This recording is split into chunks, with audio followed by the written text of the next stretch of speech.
esteja convosco. Está no meio de nós. Proclamação do Evangelho de Jesus Cristo segundo João. Glória a vós, Senhor. Ao anoitecer daquele dia, o primeiro da semana, estando fechadas por medo dos judeus as portas do lugar onde os discípulos se encontravam, Jesus entrou e, pondo-se no meio deles, disse: "A paz esteja convosco." Depois destas palavras, mostrou-lhes as mãos e o lado. Então os discípulos se alegraram por verem o Senhor. Novamente Jesus disse: "A paz esteja convosco. Como o Pai me enviou, também eu vos envio." E depois de ter dito isto, soprou sobre eles e disse: "Recebei o Espírito Santo. A quem perdoardes os pecados, eles lhes serão perdoados. A quem não perdoardes, eles lhes serão retidos."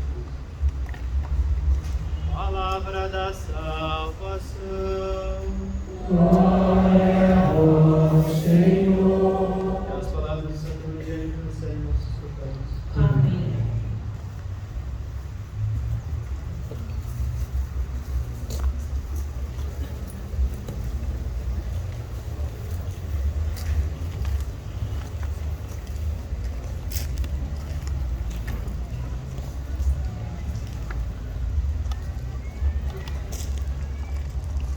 Com o nascimento do menino Jesus, nós nos admiramos, porque Deus, que é Deus, assumiu a condição humana, uma criança. Então nós nos admiramos, porque Deus, na sua grandiosidade, Ele desceu a ponto de assumir a nossa condição humana. E depois, na Sexta-feira Santa, vendo quanto Jesus sofreu, nós vemos que Jesus, que assumiu, que é Deus, que assumiu a natureza humana, o quanto ele foi rejeitado. Quer dizer, quando criança, aceitamos. Quando Deus assumiu a nossa condição humana, nós nos alegramos, porque nasceu o Salvador, nasceu uma criança. E depois da paixão, nós vemos o quanto o povo rejeitou essa criança, rejeitou a salvação, o quanto desprezou a Cristo. E nós começamos a entender que existe um perigo de seguir a Cristo, porque assim como seguiu, Jesus próprio diz, como seguiu a Ele, perseguirão também a nós, perseguirão todos os cristãos. Porque se não aceitaram a Cristo, não vão aceitar também a nós, seguidores de Jesus Cristo. E desde a sua paixão, depois até a sua ascensão e agora Pentecostes, Jesus veio preparando, até a ascensão ele veio preparando os seus discípulos para a vinda do Espírito Santo.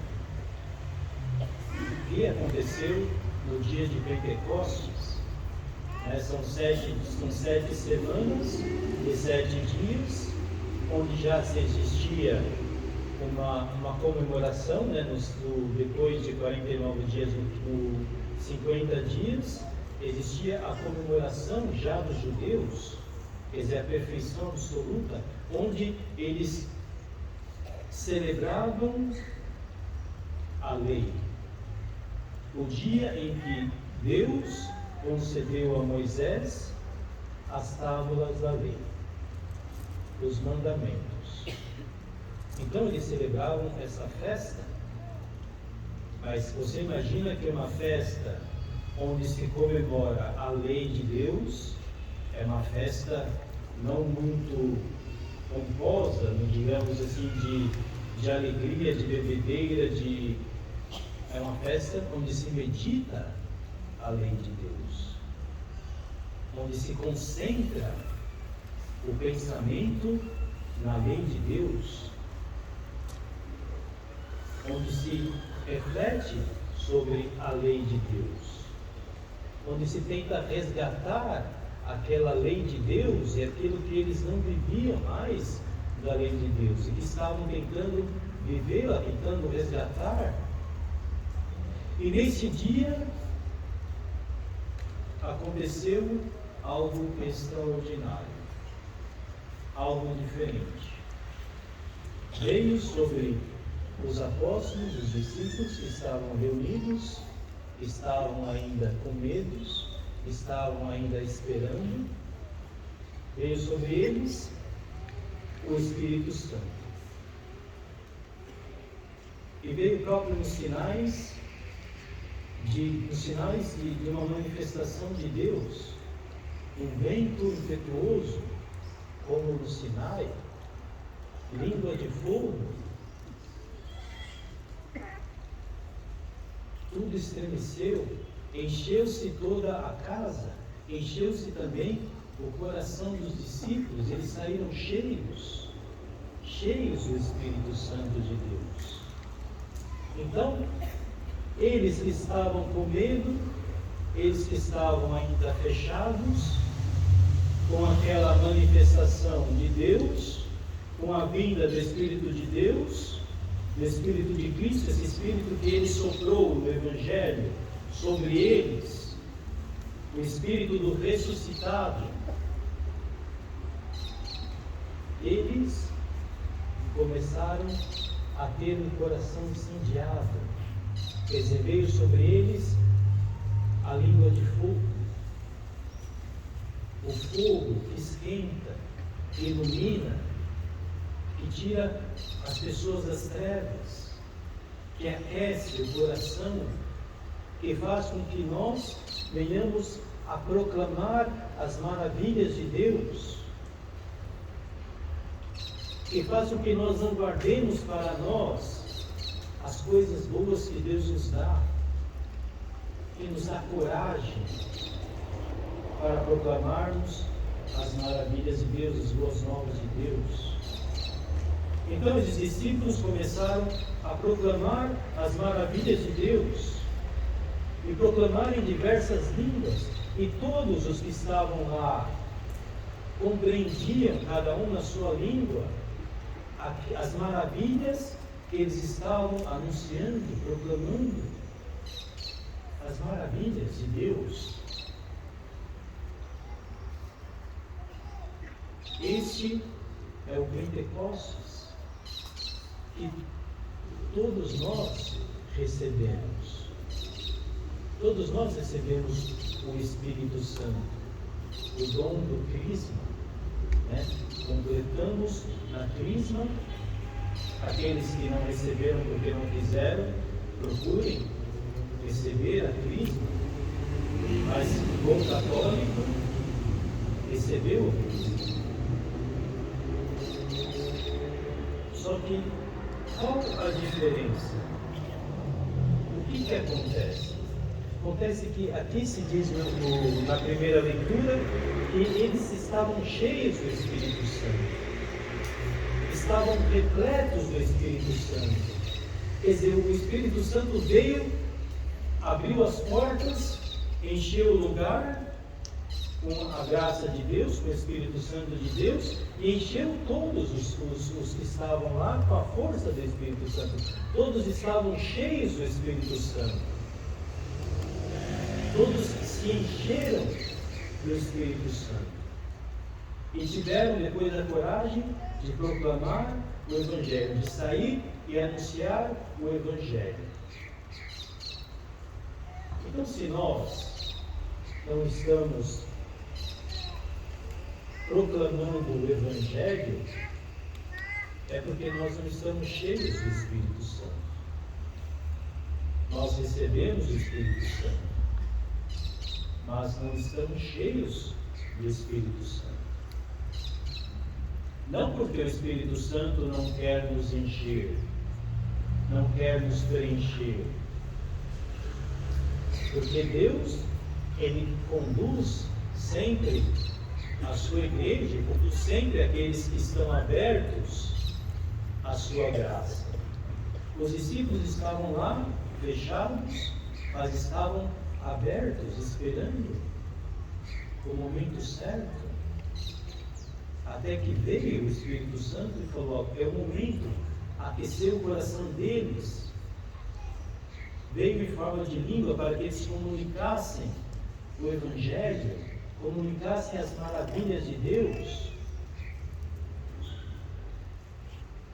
Só que aí Paulo, ele que é um pouco meio esperto, digamos assim, nessa questão do Espírito Santo, ele vem dizer que o Espírito Santo, ele vem para nos unir, para nos formar em um só corpo, para tornar de nós, para que todos nós, bebendo desse mesmo Espírito, nos tornemos um só corpo, um só Espírito, unidos com Cristo. Cristo subiu ao Pai para se unir com o Pai.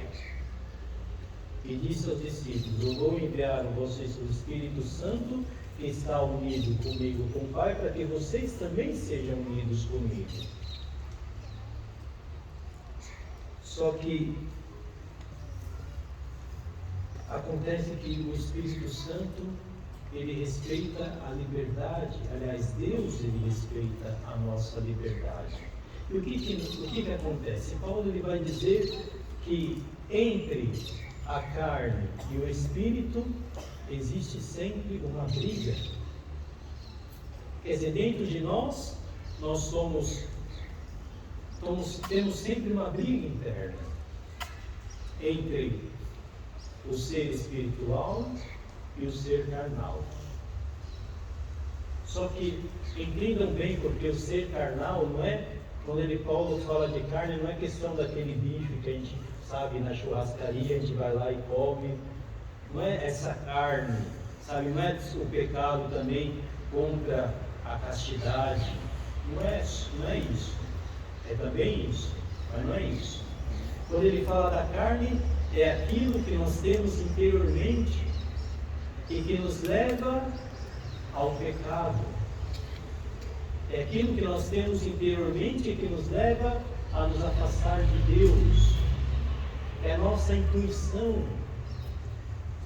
é o nosso inclinamento ao pecado. É disso que Paulo fala. E todos nós temos uma inclinação para o pecado, temos a carne, os desejos da carne, as vontades da carne. E temos também a vontade do Espírito. Então, toda vez que nós falamos: puxa, eu não consigo, eu sou assim mesmo, estamos falando do quê? Que nós temos esse pecado predominante da carne que está dominando nós mesmos. Nós estamos sendo dominados pelos nossos impulsos carnais. E cada um de nós tem as suas inclinações, más inclinações. Tem pessoas que não conseguem perdoar, não conseguem deixar o perdão para aquela pessoa que o magoou. Tem outras que já conseguem, tem outras que não conseguem deixar de beber, tem outras que não conseguem deixar outros vícios. Cada um tem o seu espinho na carne.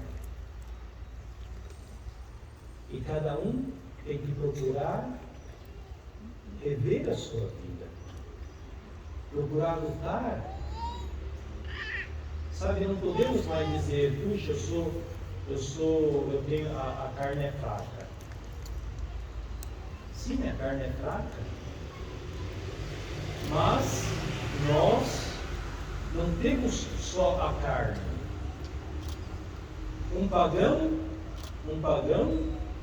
ele pode dizer: a carne é fraca, então eu faço aquilo que a carne me diz de fazer, o que eu desejo fazer, o que as minhas más condições, o que as minhas más tendências querem fazer, eu faço, eu satisfaço, porque eu não consigo. Isso aqui para um ateu, para um que não acredita em Deus, pode acontecer. Porque ele está sendo conduzido pela carne. Por quê? Porque ele não aceitou aquela criança que se encarnou, aquele Deus que se encarnou como criança e que cresceu e que sofreu por nós. Ele rejeitou aquela criança, rejeitou a salvação. Então ele não pode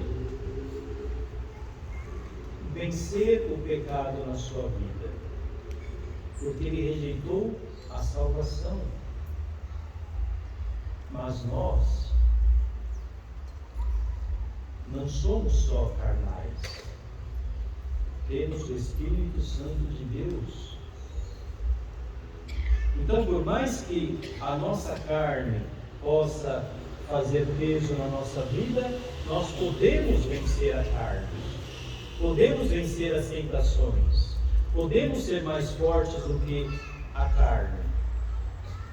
Precisamos confiar na graça de Deus, deixar o Espírito Santo de Deus trabalhar na nossa vida, lutar contra essas más tendências, porque nós temos o Espírito Santo de Deus, deixar morrer em nós a carne, para que possa viver em nós o Espírito Santo de Deus, quebrar o nosso egoísmo e deixar nascer o Espírito Santo de Deus na nossa vida. Nós não vemos tantas graças por causa disso, porque aos poucos fomos colocando Deus de lado e fomos colocando os direitos humanos, os meus direitos, os meus desejos, aquilo que eu preciso para eu viver bem, aquilo que o conforto para que eu possa viver bem. Então, os filhos, por exemplo, são um empecilho. Como é que eu posso ter uma casa boa, uma vida boa, se o filho, ele me gera várias despesas, se ele me gera várias, às vezes até eu vou ter que fazer dívidas, porque o filho pode ficar doente, o cachorro nem tanto. O cachorro é sempre um cachorro, mas o filho, ele tem custos. Então, quer dizer, eu escolho por uma vida melhor para mim. Com isso, eu alimento a minha carne, eu alimento o meu egoísmo, eu alimento aquilo que em mim me dá prazer, aquilo que em mim parece ser o melhor. Só que, fazendo isso, rejeitamos a vida do Espírito. Rejeitamos a vida que Deus pensou para nós desde o início. Estamos rejeitando esse Cristo que deu a vida por nós, porque colocamos Deus de lado. O importante é eu, como eu vivo. O importante é eu fazer uma caridade lá fora, dar comida para um pobre e viver no luxo, para que eu possa ter uma consciência tranquila. Mas não é isso que o Senhor quer. Ele quer que nós tenhamos uma vida nova, uma vida do Espírito, uma vida que vai além dessas coisas. uma vida que saiba proclamar as maravilhas de Deus, uma vida que proclame a graça de Deus, uma vida que seja conduzida não pela carne, pelas paixões da carne, mas uma vida que seja conduzida pela graça de Deus, por esse Espírito que foi doado. E quanto nós poderíamos fazer se nós deixássemos esse Espírito trabalhar na nossa vida, esse Espírito guiar a nossa vida? Quanto poderíamos fazer? Não é que agora faríamos todos algo extraordinário. Não é que teríamos...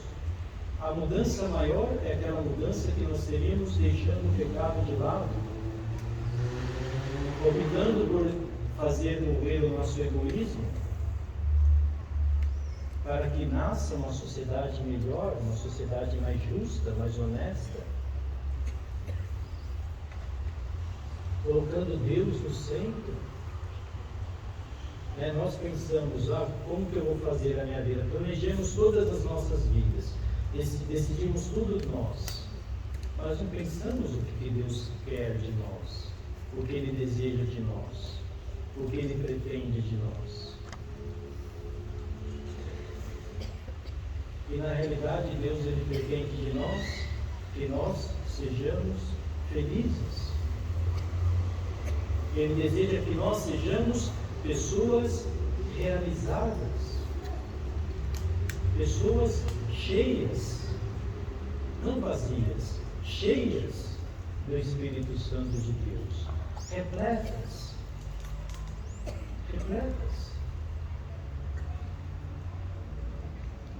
E cabe a cada um de nós decidir. Quantos santos mudaram a sua vida porque decidiram se abrir a essa graça de Deus? Se abrir a essa graça de Deus. Pensamos recentemente, Charles de Foucault, beato Charles de Foucault, ele gastava milhões, ele foi herdeiro ele herdou uma herança incrível, ele não tinha problema com dinheiro, então numa noite ele gastava milhões com bebidas, com mulheres, e de repente ele se abriu à vida do Espírito.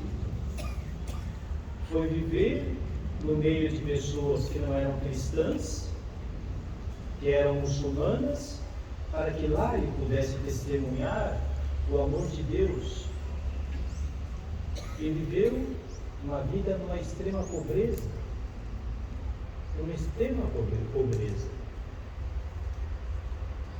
mas ele foi chamado a isso. Nós não necessariamente somos chamados a essa vida,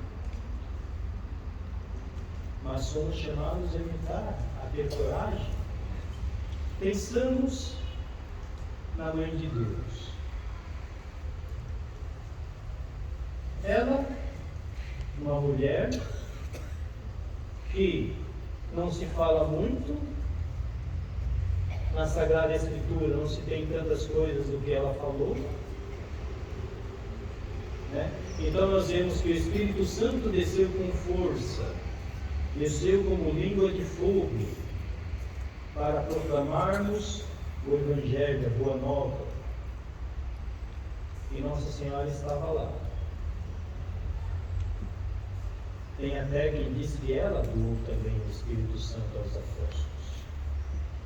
Agora, ela não falava muito, mas o que ela falava eram palavras certas. Eis aqui a serva do Senhor. Eis aqui aquela que está para servir a Deus. Não para ser melhor do que ninguém, não para ser famoso, não para ser rico. Aquela que veio para servir o Senhor. Eis o que Maria fala. Eis aqui a serva do Senhor. É uma vida normal, como todas as outras, mas uma vida que viveu na obediência a Deus, viveu procurando fazer a vontade de Deus, de educar o Filho Jesus. Ela que falou pouco nos doou o próprio Verbo, o próprio Cristo, o Verbo encarnado. E doou por quê? Porque foi obediente. Foi obediente. Obediente a quem? A carne? Não, obediente a Deus. E por isso que depois ela, quando foi visitar Isabel, disse: a minha alma engrandece o Senhor, glorificou a Deus, porque aquilo que ela tinha no coração, Deus fez tantas coisas maravilhas na vida dela, que ela glorificou a Deus. E foi uma mulher também que sofreu, mas soube realizar na sua vida a vontade de Deus.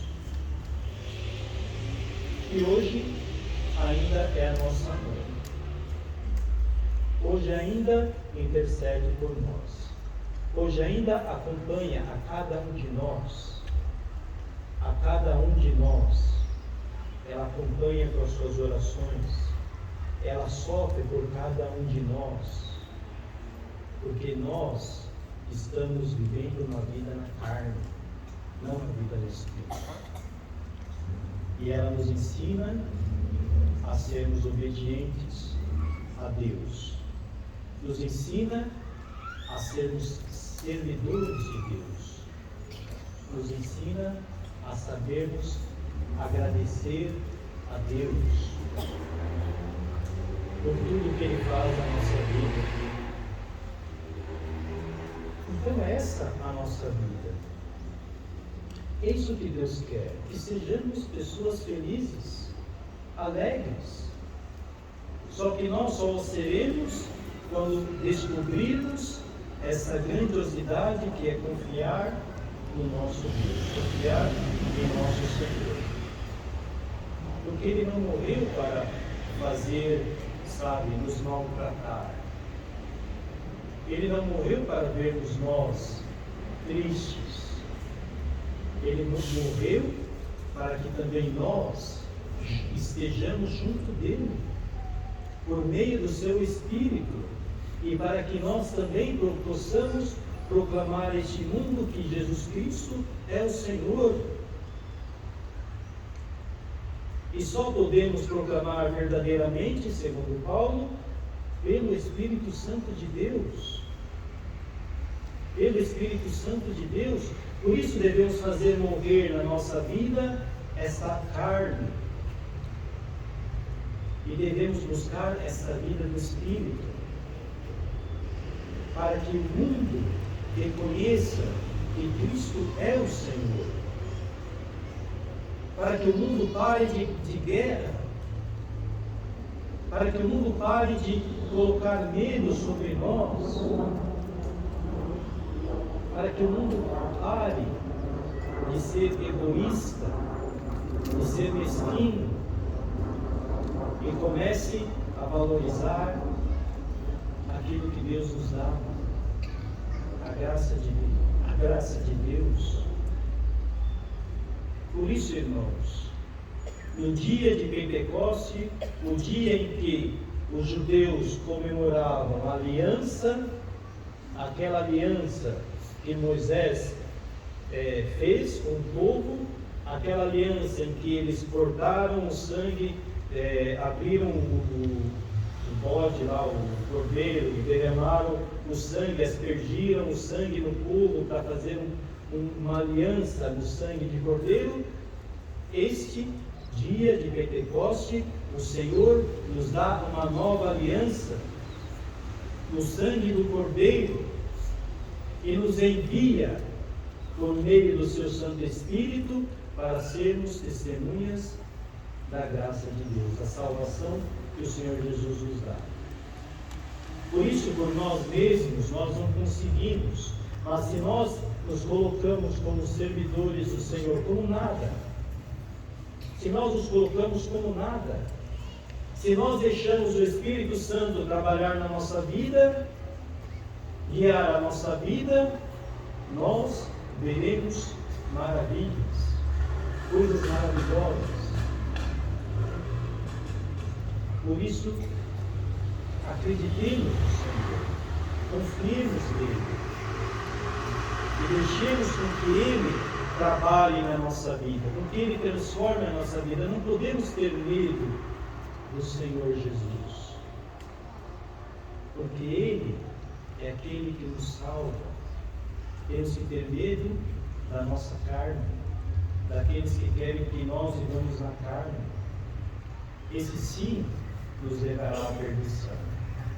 A vida do Espírito não, o Senhor Jesus não. Ele nos leva para a salvação, para a vida eterna. E é o que Ele deseja para todos nós. Enviou o seu Santo Espírito para que nós pudéssemos ter uma vida mais íntima com Ele, para que nele encontremos a força para vivermos e para lutarmos contra todo o mal que nós enfrentamos na nossa vida. Que o Senhor possa derramar sobre nós esse Espírito, tirando de nós todo o medo, tirando de nós toda a incerteza, toda a dúvida, e que Ele possa de fato nos ajudar a nos abrir essa graça, para que sejamos testemunhas do seu Evangelho.